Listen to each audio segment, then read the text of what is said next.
আওরে মোমেন সবাই মিলে নামাজ পড়িতে, নামাজেতে খুদার দিদার ভাগ্যে জুটিবে। হায়রে নামাজেতে খুদার দিদার, নামাজ হলো মেরাজ শরীফ, নামাজিরা নয় যে গরিব।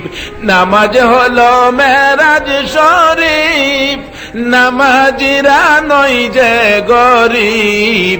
জান্নাতেরই চাবি পাবে বলছে রাসূলে, জান্নাতেরই চাবি পাবে বলছে রাসূলে। নামাজেতে খোদার দিদার ভাগ্যে জুটিবে।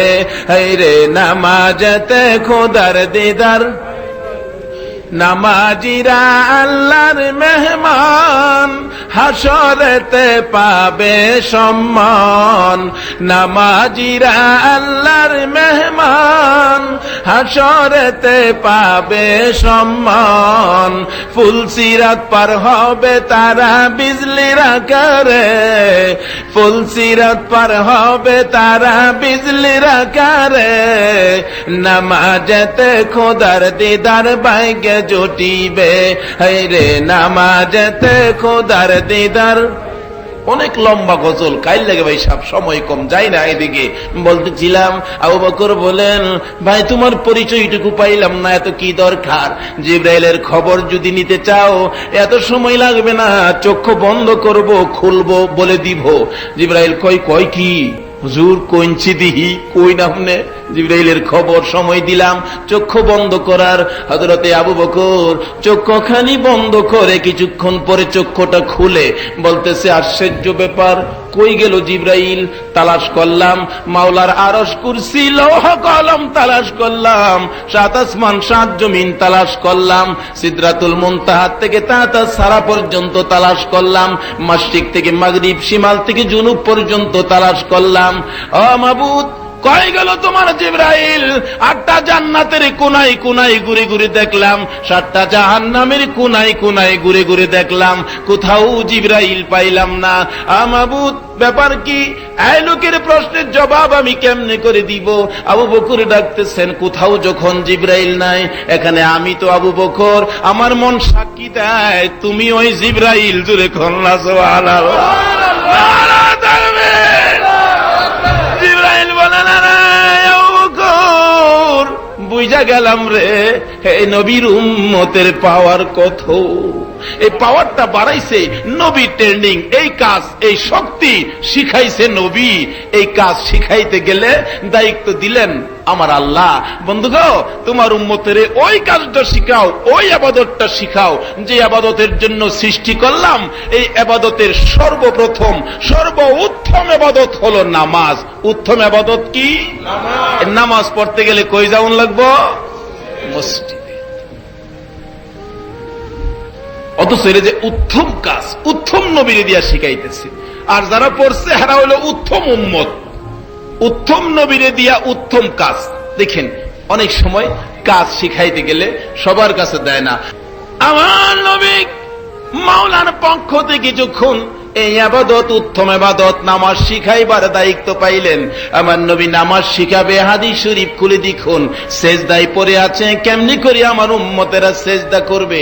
সেজদায় পড়ে থাকলে নিষ্ঠুর পাষাণ কাফের বেঈমানেরা মরা উটের পচা উজুরি আমার নবীর ঘাড়ের উপরে চাপাইয়া দিলে নবী উঠতে পারে না, লড়তে পারে না, চোখের পানি দিয়া মাটি ভিজতেছে।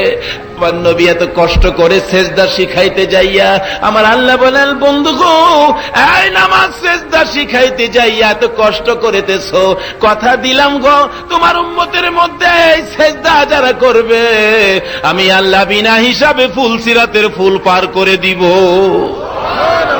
শুধু তাই নয়, হাদিস শরীফ খুলে দেখুন, আমার নবী নামাজ শিখাবে, নামাজরত দয়ার নবী, মায়ের নবী দাঁড়িয়ে আছে, নামাজ শিখাবে উম্মতের কেমনি করে নামাজ পড়বো। আবু জাহেল নিষ্ঠুর পাষাণ পিছন দিক থেকে আসতেছে, নবী সেজদায় গেলে ঘাড়ের উপরে পাড়া দিবে। আমার নবী নামাজরত উম্মতের চিন্তায় ব্যস্ত, আবু জাহেল পিছে আইসা গেছে, নবীর ঘাড়ে পাড়া দিবি। আমার আল্লাহ কয়, বন্ধু গো, তোমার ঘাড়ে পানা দেওয়ার জন্য আবু জাহেল আসছে না, তোমার ঘাড়ে পানা দেওয়ার সুযোগ আমি আবু জাহেলকে দিব না। আমার আল্লাহ নবীজির দুই পাশে দুইটা কুদরতি বাঘ বানায়া বসাইয়া রাখছে। কি বললেন? বাঘ দেখলে মানুষ কাছে আইব? বলতেছিলাম দয়ার নবী মায়ার নবী আবাদত শিখাবে, উত্তম আবাদত নামাজ, দাঁড়িয়ে আছে নামাজ শিখাবে। এমন সময় আবু জাহেল পিছন দিক থেকে আসতেছে, নবীর ঘাড়ে পাড়া দিব। আমার আল্লাহ কয় পারবি না। দুইটা কুদরতি বাঘ বসায় দিলে বাঘে ডাকতেছে, আবু জাহেল কাছে আয়, নবীর ঘাড়ে পাড়া দিবি না আমরা প্যাডের ভিতরে যাইবি। আচ্ছা, এই মিলে যদি কয় কোন মানুষ বাঘের কাছে যাইব? বাঘ খালি কয় আয় আয় আয়, তল লেগে বেরিয়েছি। আবু জাহেল কয় পারলাম না, ডাইন দিকে যায়। বাঘ ডাইন দিকে ঘুরে বইছে, বাম দিকে যায়, বাম দিকে ঘুরে বইছে, সামনের দিকে গেছে, সামনের দিকে ঘুরে বসে। আমার নবী নামাজ শিখাবে, উম্মতের চিন্তায় ব্যস্ত। নিষ্ঠুর পাষাণ আবু জাহেল কোন দিক দিয়ে যখন নবীর কাছাকাছি আসতে পারতেছে না, কিতাব সাক্ষী দেয় দূর থেকে দূরে দাঁড়াইয়া ছোট্ট একখানি পাথর লইয়া আমার নবীর দিকে লক্ষ্য করে ডিল মারছে। নিষ্ঠুর পাথর আস্তে আস্তে আস্তে আস্তে আমার নবীর ডাইন পাশে চুলের গোড়া বরাবর কপালের মাঝে পাথরটা লাগলে সঙ্গে সঙ্গে নবীর কপালের চারাখানি ফাইটা গেছে। আমার নবী হাত কপালে চাপাইয়া ধরে ধরে ডাকতেছে, ক্যারি আমারে পাথর মারলি, তোরা কি জানোস না আমার মা নাই, আমার বাবা না। আমার নবীর হাতের ফাঁক দিয়ে গড়গড় করে রক্তের ফুটাগুলো পড়তেছে। আমার নবী ডাকতেছে, কে মারলি রে? সইতে পারি না, রক্ত বাহির হয়। হাত আবার ছাইরা দেখে গড়গড় করে রক্ত বাহির হয়, হাতখানি লাল হয়ে গেছে। আবু জাহেল দূর থেকে হাসতেছে। আমার নবী ডাকতেছে, চাচা গো আমারে আর মাইরো না, আমারে কে আদর করবে গো? আমার মা নাই, আমার বাবা না। দয়ার নবী মায়ার নবী ডান দিক বাম দিক সামনে পিছনে তাকাইয়া তাকাইয়া ঘুরে ঘুরে দেখে কেউ নি আমার আদর করে। আমার আল্লাহ কয়, দুনিয়ার মানুষ রে, ভালোবাসার বই আর পড়িস না, আমার কোরআন খুলে দেখ, কাকে ভালোবাসবি রে? যে নবী তোর জন্য মাথা ফাড়াইছে রে, তারপরও আমার বন্ধু উম্মতি উম্মতি বলে কান্দে রে। একমাত্র ভালোবাসতে হলে বাংলার যুবক ওই নবীকে ভালোবাসবে। সকলে বলুন আলহামদুলিল্লাহ। দয়ার নবী মায়ার নবী ডান দিক বাম দিক সামনে পিছনে তাকায়, কে আদর করবো, কে নবীর রক্ত খানি মুছবো? কেউ নাই। নবীজি কানতে কানতে পাহাড়ের দিকে রওনা করে পাহাড়ের নিরিবিলি জায়গায় বসে আমার নবী কানতেছে। গাছের ডালের পাখিগুলো নবীর দুঃখে দুঃখিত হইয়া কান্দে, জংলার হরিণগুলো চারদিক থেকে জোর হইয়া কান্দে। একটা হরিণ বক্তব্য দেয়, খালি কানলে কি হবে? একজনে যাও না নবীর কে আছে খবর দাও না, নবীর সন্ধান নিত। একটা হরিণী দৌড়ায়া যায়, বিদায় দে রে, আমি যাব, জীবন থাকতে খবর না দিয়া আসবো না। হরিণী পাগল পাগল হইয়া রওনা করেছে। কিতাব সাক্ষী দেয় নবীর চাচা আমির হামজার বাড়ির দিকে যাইতেছে।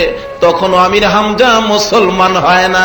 আমির হামজা হরিণ শিকারে যায়, বাড়ির কাছাকাছি আসলেন, খালি হাতে হরিণ পায় না। হরিণ খবর লয়া যায়, কাউকে পায় না। কিছুক্ষণ পরে তাকায় দেখে আমির হামজা বাড়ির কাছাকাছি আসতেছে। হরিণ দেখে তীর বাহির করলেন, ধনুক বাহির করলেন, শিকার করব। হরিণী ডাকতেছে, মাবুদ গো জবান খুলে দাও না, তোমার বন্ধুর আলোচনা করতাম। আমার আল্লাহ বলেন, হরিণী রে, আমার বন্ধুর ভালোবাসার সাগরে যাব দিলি, যা তোর জবান খুলে দিলাম। হরিণ ডাকতেছে, আমির হামজা রে, তীর মারিস না রে, একটু সময় দে, দুইটা কথা বলি। হরিণের মুখে কথা মানুষের মতো শুনলে আমির হামজার হাত থেকে তীর ধনুক কাঁপতে কাঁপতে জমিনে পড়ে গেছে। বুকার মতো দাঁড়িয়ে আছে। হরিণ কি কয় শুনবো। হরিণী দৌড়াইয়া যাইয়া আমার নবীর পায়, আমার নবীর খবর দিতে যাইয়া হরিণী আমির হামজার পায়ে পড়ে গেছে। আরে আমির হামজা, তোর ভাতিজার মাথা বাড়াইছে রে আবু জাহেল। জংলাই যা কান্দে, বল রে আমির হামজা, তোর ভাতিজার যদি মা থাকতো রে, বাবা যদি থাকতো রে, জংলাই কি কান্দতে পারতো? আমির হামজা কয়, কি কয় হরিণী, আমার ভাতিজারে আবু জাহেল মারছে, মা নাই বাবা নাই বলে জংলাই পরে কাঁদবে। আমি চাচা কি এখনো বেঁচে আছি না? আমি কি মরে গেছি? আমার ভাতিজা জংলাই কাঁদবে। হরিণী রাস্তা ছেড়ে দে, যায় রে আমার ভাতিজার তালাশে। বাড়িতে দৌড়ায় যায়, যা দেখি বিবি কাঁদতেছে দরজার কিনারে বসে। বিবি, কি ব্যথা, কি দুঃখ লইয়া কান্ধ? কে গালি দিছে, কে মারছে বলো? তরবারি হাত থেকে ফালাই নাই, এক্ষুনি বিচার করব। কথা দিলাম রে বিবি, তোর চোখের পানির বিনিময় আমি তরবারি হাতে লইয়া বিচার করতে যাব। স্বামী আয় গো আমার বুকে আয়। স্বামীর গলায় আঞ্জা দিয়ে ধরে দুই গালে চুমাইতেছে আর বলতেছে, স্বামী গো, আমার ভাতিজা মুহাম্মদ রে বলে আবু জাহেল মারছে। ভাতিজা বলে মা নাই বাবা নাই বলে জংলায় যাইয়া কাঁদতেছে। স্বামী গো, আর কিছুই চায় না, আমার ভাতিজারে আইনা দাও না, আমি মার মতো আদুর করু। আমির হামজা বলতেছে, বিবি গো, হরিণী যে ভাতিজার খবর দিল, তুমিও যার দুঃখে কান্দো, দে বিদায় দে, কথা দিলাম আবু জাহেলের মাথা না ফাড়াইয়া ভাতিজারে না লইয়া বাড়িতে আসবো না। দৌড়া যায় আবু জাহেলের বাড়ির সামনে। আবু জাহেল, বাড়িতে আছো? আছি। কি করো? কিছু করি না। এদিকে আও। তুমি নাকি আমার ভাতিজারে মারছো? হ্যাঁ, তোমার ভাতিজারে মারছি। তুমি কি বলতে চাও? সঙ্গে সঙ্গে মাথায় আঘাত, মাথাটা ফাইটা গেছে। আরে আবু জাহেল, বল আমার ভাতিজা কই? আমির হামজা আমার মাথা ফাটাইয়া দিলা। আরে আবু জাহেল, শুধু মাথা নয়, বল আমার ভাতিজা কই? মা নাই বাবা নাই, ভাতিজা বলে কান্দে রে। বল আমার ভাতিজা কই? এখন যদি খবর না দিবি, তরবারি দিয়া তোর গলাটা এখন কাইটা ফালাইব। আবু জাহেল দেহে উপায় নাই। আরে আমির হামজা, আমার আর মারিস না, আমি দেখছি তোর ভাতিজা রক্ত মাখা শরীর লইয়া মা মা করে কানতে কানতে পাহাড়ের দিকে গেছে রে। আমির হামজা ডাকতেছে, ঘুরা রে, যা রে, রাস্তা দিয়ে যা। আমার ভাতিজা বলে জংলায় গেছে, খবর লইয়া যায়। যা দেখি আমার ভাতিজা কই আছে। গোড়া দৌড়াইয়া যাইতে যাইতে যাইতে যাইতে আমির হামজা বলেন, আমি যাই দেখি গাছের ডালের পাখিগুলো আমার ভাতিজার দিকে তাকাইয়া তাকাইয়া কান্দে। হরিণগুলো দূর থেকে নবীর দুঃখে দুঃখিত হইয়া বসে আছে। যা দেখি আমার নবী ফিরে ফিরে চোখের পানি ফালাইয়া কান্দতেছে। আমির হামজা বললেন, আমি পিছন দিক দিয়ে ভাতিজারে আঞ্জা দিয়ে দড়ি ডাক দিলাম, ভাতিজারে আর কান্দিস না, আমি তোর চাচা আয়া গেছি। আমার ভাতিজা চাচার কণ্ঠের আওয়াজ পাইয়া মাথাটা উপরের দিকে ঘুরাইয়া আমি চাচার দিকে তাকাই একটা চিৎকার মারছে, চাচা গো, আমার মা নাই গো, আমার বাবা নাই গো। চাচা, হ্যাঁ দেখো আবু জাহেল আমার মাথাটা ফাটাইছে, রক্ত লাল লাল হয়ে গেছি গো চাচা। কথা দাও গো, তুমি আমার চাচা, আমার আদুর করবানি। আবার নবীর চাচা আমির হামজা টাইনা টাইনা বুকের সাথে লাগাইয়া দাঁড় করাইয়া বলতেছে, ভাতিজা কথা দিলাম রে, আমি আমির হামজা বাইচা থাকতে আর আবু জাহেল তোরে কষ্ট দিতে পারবে না। ভাতিজা চলো না বাড়িতে যায়, তোমার চাচি কাঁদতে কাঁদতে পাগল হয়ে গেছে। আমার নবী চাচার কাঁধের উপর মাথা ফালাইয়া ডাকতেছে, চাচা গো, আমার মা নাই, চাচি কি আমার আদুর করবো? চলো ভাতিজা যায়, তোমার চাচি পাগল পাগল হয়ে গেছে। লম্বা ঘটনা। নবীজিকে টাইনা গুড়ার উপরে উঠাইয়া চাবুক দেয়। বাড়িতে যাইয়া গুড়াটা থামলে আমির হামজার বিবি চোখে পানি লইয়া হে গো আমার নবীর দিকে হাত বাড়ায় ডাকতেছে, ভাতিজারে আয়। হারে তোর মা নাই বলে রক্ত মাখা শরীর লইয়া কাঁদছো, আমি চাচি কোন দিনের জন্য আছি। দুইটা হাত বাড়াইয়া নবীর দিকে ডাকতেছে, ভাতিজা আয়, আমি তোরে মার মতো আদর করব। আমার নবী গুড়ার থেকে নামতেছে, মা মা কইয়া, চাচি গো আমার মা নাই, আমারে কি মার মতো আদর করবা। এই বলে নবীজি নাইমা গেলে চাচি গলায় আঞ্জা দিয়ে ধরে ঘরের ভিতরে নিয়ে রুমালটা ভিজাইয়া ভিজাইয়া আমার নবীর রক্তগুলো মুছতেছে। জুড়ে কন্যা সুবহানাল্লাহ। আর ডাকতেছে, আমি না গো দেখা গেল না মুহাম্মদের কি অবস্থা। আমার নবী ডাক দেই, চাচি কষ্ট করেছি কিসের জন্য জাননি? চাচি আমার উম্মতের নামাজ শিখাইতে যাইয়া মাথা ফাটাইছি। আবার আল্লাহ বলেন, বন্ধু গো এই মাথা ফাটানোর খবর আমি তামাম পৃথিবীর মানুষের কাছে পৌঁছে দিব। এই নামাজের জন্য তুমি এই কষ্ট করেছো।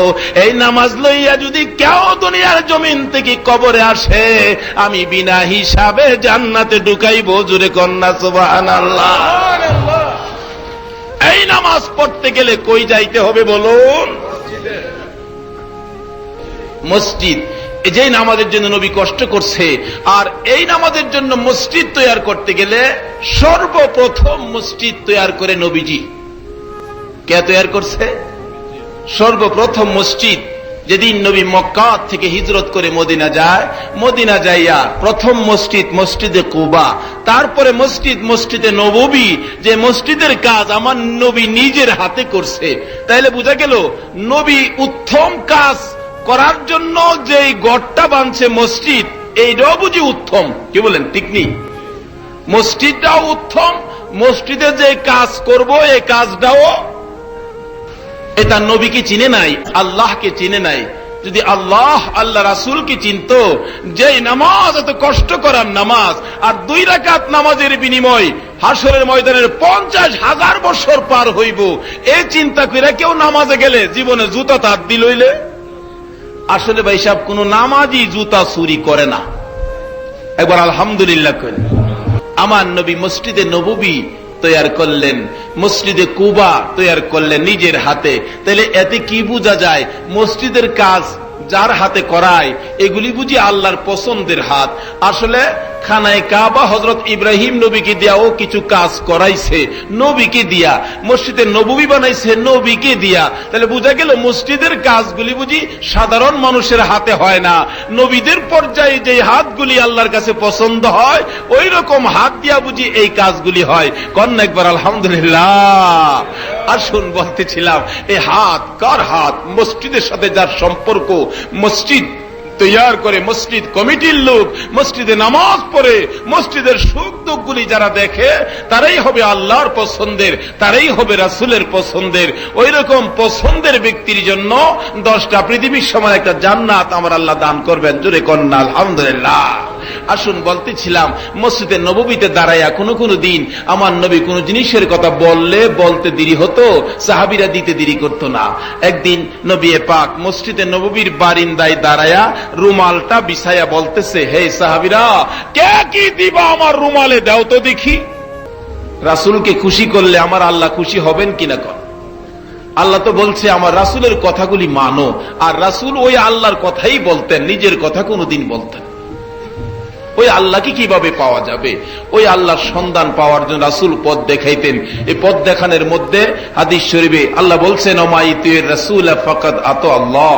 আর এইভাবে আমার নবী কথা বলতেছেন। কি কথা? 1 নম্বরে বলছে, মাল্লাহুল মাওলা ফালাহুল কুল। তোমরা মাওলাকে রাজি করো, মাওলাকে রাজি করতে পারলে সবই তোমার হবে। তাহলে মাওলাকে রাজি করতে গেলে যে রাস্তাগুলি নবী দেখাইবো, এই রাস্তাগুলির মধ্যে আমাদের আগে বাড়ুন দরকার আছে কিনা?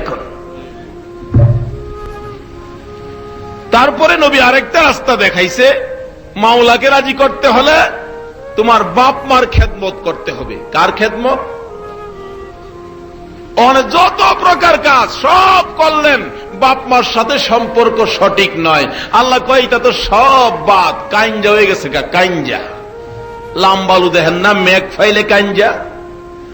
আর এই নবীর উম্মত সকল ইবাদত লইয়াও বাপ মার সাথে ব্যবহার যদি খারাপ হয় তাহলে সব কাইঞ্জা। বাপ মার কথা কওনে যেমন কিছু মানুষ লড়ে সরে, কি কইন জাগা, কোন আপত্তি নাই। অনেক সময় দেখেন না পোলাপানের ফুরা হইলে কাড়া দেখলে পোলাপান খালি দৌড়ে। আচ্ছা, ফুরা দেয়া যদি কাড়া গালাইয়া দেয় তাইলে বাচ্চার উপকার হইব না ক্ষতি হইব? উপকার। বাপমার যে রূপ, এই রূপ পরিষ্কার না করে মসজিদ মাদ্রাসা মুহতামিম মুহাদ্দিস মুফাসসির সাহেব যত রঙের হাজি গাজি হন না কেরে, মা যদি খালি কয় আল্লাহ গো আমার জ্বালায় লাইছে বিচার চাই, আল্লাহ কয় সব বাপ মার কথার বিচার হবে আগে। আয়ো এ মার রুগী দেশ আছে কিনা কর।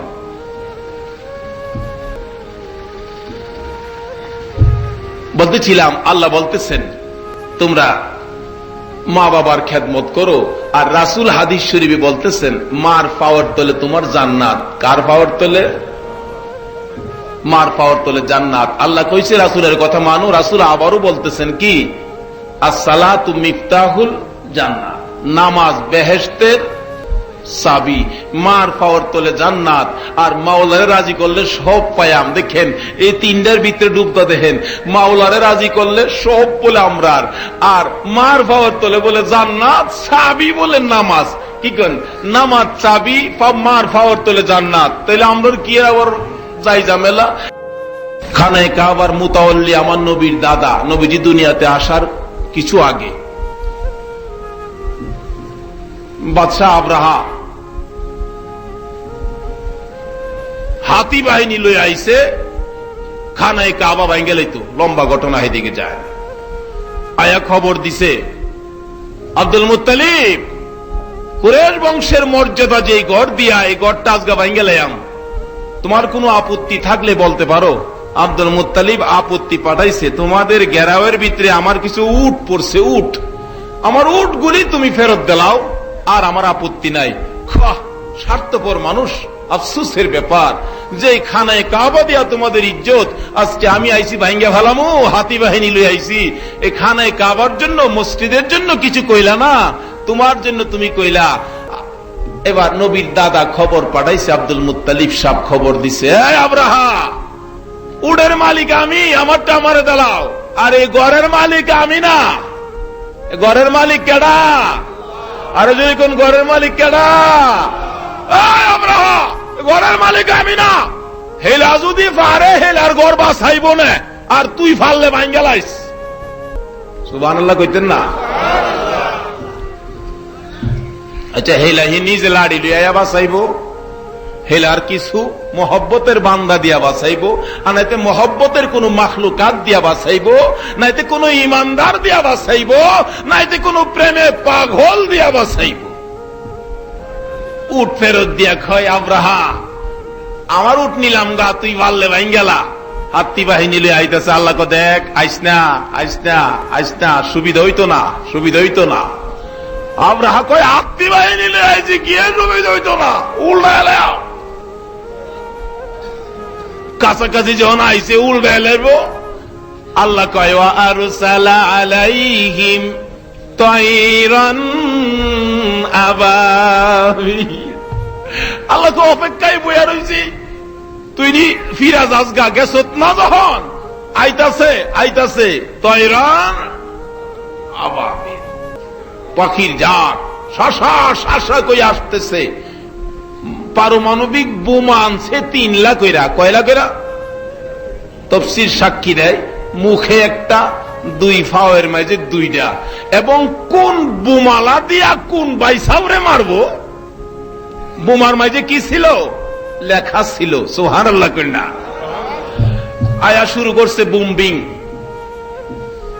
মাটাত করলে যেমন উক চাবাইয়া খাই না আপনারা, উক উক, কুশারি কুশারি, কেউ কেউ গ্যান্ডারি, যাই হোক গুড়ায় গাড়ায় একটা ওই কি কই চাবাইয়া ফালাইলে যে অবস্থা, সৈন্যলার উপরে বুম্বিংলা করলে সরিষার দানার মতো, তাই কুশারি সাবানির মতো ওয়া হাতিলার উপরে পড়ে। হাতিলা হাতিলা গুড়াল লেদার মতো ওয়া বড়ি বড়ি ওয়া হইরাতা। হ্যাঁ, শেষ মারা শুরু হইছে। আব্রাহা কো ব্যাপারটা কি? আল্লাহ কো আর একটু খারস না, ব্যাপারটা কি দেখাইবো না। এক বেড়াও হাতি ফালাইয়া দৌড়া বাইর গেছিন গিয়া। একটা বিমান বুমরা লইয়া ঘুরতেছে, এই নামের কোন ফাইল, এই নামের কোন আসামি তো ময়দানে নাই। কিরে, এই নাম যে বাজেট করলো নিশ্চয়ই লোকটা ছিল, নয়তো এই নামের বাজেট কেন আসলো? এই বুমা লইয়া দৌড়তে দৌড়তে বাতিদারে গড় গিয়া মারছে। কি করছে? গড় গিয়া বেড়াগিরি কাল লগে। হে আল্লাহ, আসেনি হনো নাকি? সকলে বলুন আলহামদুলিল্লাহ। আসুন, বলতেছিলাম এ মসজিদ দুর্বল, তার কারণ মা বাবার সাথে ব্যবহার খারাপ হয়ে গেছে। যে মা শিক্ষা দিলে হইলে মসজিদের, যে মা কইলে হইলে বাবা নামাজ পড়ো, এই মার কাছে তো আসেই না, বেটা নতুন মার কাছে যায়। আর যারা মার সন্তান মার কোলে থাকে, দেখুন তার কি অবস্থা। ফরিদউদ্দিন রহমতুল্লাহ আলাইহির জিন্দেগি খুলে দিহি, শেখ ফরিদের মা বাচ্চা ছেলে শেখ ফরিদকে নির্দেশ করতেছে, বাবা ফরিদ নামাজ পড়ো, নামাজ পড়লে মজা পাইবা, তাই নাকি মা? হ। মা মসজিদে পাঠায় ছেলেকে। হ্যাঁ মা, কেউ শুনতেছ? হিসাব মিলাও, তোমার ছেলেকে মসজিদে কয়দিন পাঠাইছো, আর বেসিয়ারের সিড আনতে কয়দিন পাঠাইছো? এ রঙের পৃথিবীতে আর কয়দিন থাকবা? এই পৃথিবী যে ঘরে রঙের শাড়ি পরে বউ হইয়া ঢুকছো, এই ঘর থেকে সাদা কাফন পরে বেরিয়ে যাইবা। তোমার কিনা হাজার হাজার টাকার দামের শাড়িগুলো সুকেসে পরে থাকবে, একটাও তোমাকে কবরে দেওয়া হবে না। বলতেছিলাম মা নামাজ শিখাই ফরিদকে, নামাজের অভ্যাস করে বাচ্চা ছেলে। বাবা ফরিদ নামাজ পড়ো। ফরিদ নামাজে দাঁড়াইবার আগে মা নামাজের বিছানার নিচে চিনির পুটলা বানাইয়া দিলেন। মজা পাইলেনি, আমার বাবা মসজিদে যায় নামাজ শিখে। ফরিদ নামাজ শেষ করে, মোনাজাত শেষ করে বিছানা উঠাইলে নিচে চিনির পুটলা। মা মজা আছে? হ, নামাজ পড়লে মজা পাইবা। এমনি করে কিছুদিন নামাজ পড়লে ফরিদ বাচ্চা ছেলে নামাজের অভ্যাস হয়ে যায়। জোহরের নামাজের সময় নামাজ পড়তেছে, তার মা বেড়াইতে গেলেন বোনের বাড়ির। নামাজের সময় হলে ডাকতেছে, বোন গো বিদায় দে, ফরিদ নামাজ পড়বো, বিছানার নিচে চিনি দিতে হবে। দৌড়ায় আইসা দেখে ফরিদ নামাজে দাঁড়ায় গেছে বাচ্চা ছেলে। মা দরজায় দাঁড়াইয়া দাঁড়াইয়া জিব্বা কামড়াইতেছে, মাবুদ গো চিনি দিতে পারলাম না, ফরিদ নি নামাজ ছাইরা দেয়, আমি মানি আসামি হইয়া যায়। আসরের দিন ফরিদের জন্য আমি মার গলায় নি জাহান্নামের জিঞ্জির লাগাইয়া দাও। এমনি করে জিব্বা কামড়াইয়া চোখের পানি ছাড়তেছে, আর ফরিদ নামাজ পড়তেছে, গায়েবী আওয়াজ হইতেছে, রে ফরিদের মা। ফরিদ নামাজ পড়ে, আমি আল্লাহর হুকুম মানে, আমার নবীর তরিকা মানে। ফরিদ বাচ্চা ছেলে নামাজ পড়ে, বড় সুন্দর লাগে। তুই মা হইয়া রোজ রোজ বিছানার নিচে চিনি দিতে পারোস রে, আমি আল্লাহ কি একদিন চিনি দিতে পারি না? জোরে কন্যা সুবহানাল্লাহ। ফরিদের মা আশ্চর্য হয়ে যায়, কে বলল চিনির কথা?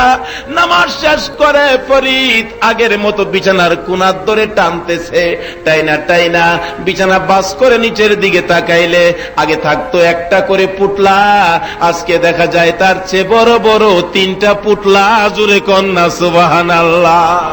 এই নামাজ আমার নবী শিখাইছে কষ্ট করে, অথচ মার সাথে সম্পর্ক নাই বিদায় সন্তানেরা যায় না এদিকে।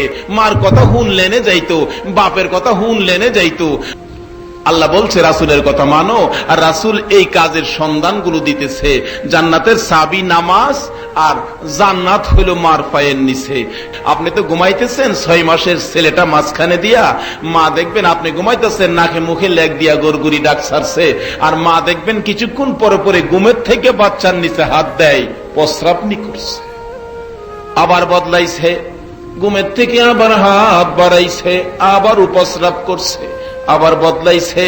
এমনি করে 4 খেতা বদলাইয়া পরে খেতা নাই, মা হাত দিয়া দেখে প্রস্রাব। মা দরদি আঁচলের কাপড়টা টাইনা টাইনা 4 পল্লা করে বাচ্চার নিচে দেয়, মা বাচ্চারে কষ্ট দেয় না। আবারও হাত দিছে, বাপের খবর নাই। এর লাগি নবীজি মার কথাটাই কইছে, মাই কষ্ট করছে। মা কষ্ট করছে কিনা কন? এই মার ফাও থুয়া যদি শাশুড়ির ফাও খামসা দেন, মার মনে দুঃখ লাগবে কিনা? আবারও হাত দিয়া দেখে প্রস্রাব। জানা ঘটনা বলছি, মা দরদি ভিজা কাপড়টা নিজের শরীরে লাগাইয়া কাপড়ের আরেকটা ভাগ পিন্দন থেকে বাহির করে 4 পাল্লা করে বাচ্চার নিচে দিতে গেলে ওই যুবক সজাগ হইয়া ডাকতেছে, কি করো? আমার বাজান প্রস্রাব করছে, প্রস্রাব বদলাইতেছি। বাচ্চাটারে শোয়া দিলে এই আরাম পায়া ঘুমাইছে, আবার প্রস্রাব করে দিছে। অবশেষে বাচ্চাটারে বুকে লইয়া মা থরথর করে কাঁপতেছে, বাজান রে কষ্ট দেয় না। আমার নবী বলছে, উম্মতেরা রে, এই মার পায়ের তলে তোর জান্নাত। ভিডিওটি দেখে লাইক, কমেন্ট, শেয়ার করার কথা বলবো না। ভিডিওটিতে যদি আপনারা কিছু শিখতে পারেন, এটাই হচ্ছে আমার জীবনের সার্থকতা। ধন্যবাদ। আসসালামু আলাইকুম।